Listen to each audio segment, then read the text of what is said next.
Qui nous a donné la vie? C'est Jésus. Maintenant, quand quelqu'un dans le monde, quelqu'un qui est dans le monde,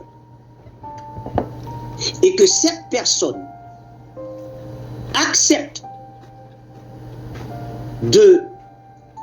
que Jésus lui accorde la vie, c'est que cette personne est revenue à la vie. C'est la raison pour laquelle 2 Corinthiens 5, 17 dit, si quelqu'un est en Christ, il est une nouvelle créature. Pourquoi? Parce que vous étiez morts. Et c'est lorsque vous vous donnez à Christ, vous êtes vivant. Or, quand on est mort, pour ressusciter, nous avons besoin de celui qui est la résurrection, qui est Jésus. Je suis la résurrection et la vie. Donc nous avons besoin de celui qui est la résurrection, c'est Jésus. Et nous avons besoin de celui qui est la vie. Parce que pour revenir à la vie, nous avons besoin de la résurrection. Après la résurrection, nous avons besoin de la vie.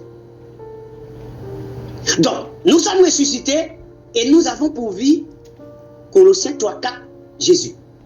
Quand Christ, votre vie, paraîtra, alors vous paraîtrez aussi avec lui dans la gloire. Donc, automatiquement, Jésus-Christ vous a donné une nouvelle vie. Quand les gens disent que, laissez-la, laissez le frère, avec le temps, Dieu va faire tout. Il y a un problème. Non, il y a un problème.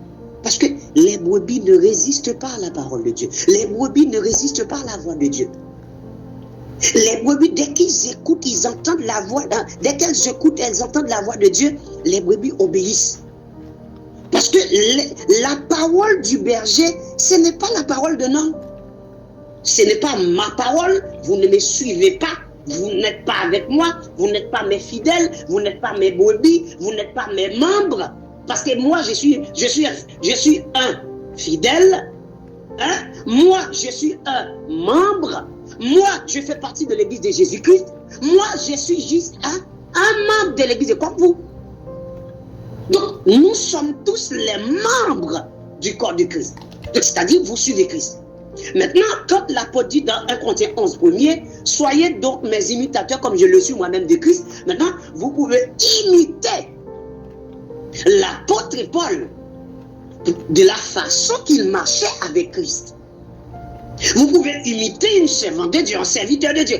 Cette sœur-là, je vois qu'elle marche tellement bien dans la foi. Ouais, elle est une bonne modèle pour moi. C'est un modèle vraiment. Je vois ce frère-là. J'admire sa foi. Ouais, mais franchement, je peux imiter la façon qu'elle marche avec le Seigneur. Mais vous n'allez pas imiter quelqu'un qui ne marche pas selon la volonté de Dieu. Vous n'allez pas imiter un pasteur ou bien un frère, une soeur que vous voyez qui n'a aucun exemple, aucun modèle dans l'évangile. C'est pas ce que la parole de Dieu dit. Si Paul n'était pas un exemple, un modèle, ce n'était pas quelqu'un élu, il ne pourrait pas vous dire de le suivre. D'ailleurs, il n'avait pas de doute sur son salut. Il avait déclaré clairement qu'il avait le salut. Et quand l'homme de Dieu, l'enfant de celui-là qui est recommandé par Dieu, il peut reconnaître ceux qui ont reçu la grâce de Dieu pour vivre pour Dieu. Parce que comme je le dis souvent dans mes enseignements, si vous êtes élu, vous pouvez le savoir sans qu'un pasteur n'aurait besoin de vous dire « Oh, vous êtes élu ou vous n'êtes pas élu ». Pourquoi? Parce que la parole de Dieu déclare